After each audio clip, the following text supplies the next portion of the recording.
Ka nisur prej disa ditësh korrja e grurit në fushat të Myzeqes, një nga zonat më të rëndësishme bujqësore në vend. Ndërsa fermerët shprehen të kënaqur me rendimentin e këtij viti, shqetësimi mbetet çmimi i shitjes së prodhimit. Kultivuesit e grurit thonë se grumbulluesit dhe fabrikat e miellit ofrojnë çmime të ulta, të cilat sipas tyre nuk mbulojnë as kostot e prodhimit. Për këtë arsye, shumë fermerë ndodhen përballë dilemës nëse duhet ta shesin menjëherë prodhimin apo ta mbajnë në pritje të një çmimi më të favorshëm. Megjithatë, mungesa e magazinave për ruajtjen e drithërave ua vështirëson këtë zgjedhje. Fermerët dhe specialistët e bujqësisë shprehen se sipërfaqet e mbyllura me grur këtë vit kanë qenë më të pakta krahasuar me vitin e kaluar, një tendencë që po përsëritet nga viti në vit si pasojë e kostove të larta dhe fitimeve të ulta.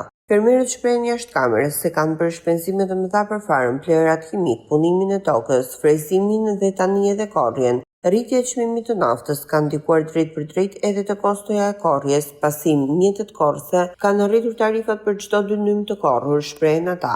Në zemër të fushës së Myzeqes, arat me grur paraqiten të mbara këtë sezon. Sipas fermerëve, rendimenti mesatar llogaritet nga 40 deri në 45 kuintal për hektar, duke bërë këtë një nga vitet më të mira për sa i përket prodhimit. Megjithatë, pavarësisht prodhimit të kënaqshëm, fermerët theksojnë se pa një çmim të drejtë tregu dhe pa politika mbështetëse për sektorin, fitimet mbeten minimale. Ata kërkojnë më shumë vëmendje nga institucionet përgjegjëse për të garantuar mbrojtjen e prodhimit vendas dhe për të nxitur kultivimin e grurit në vitet e ardhshme.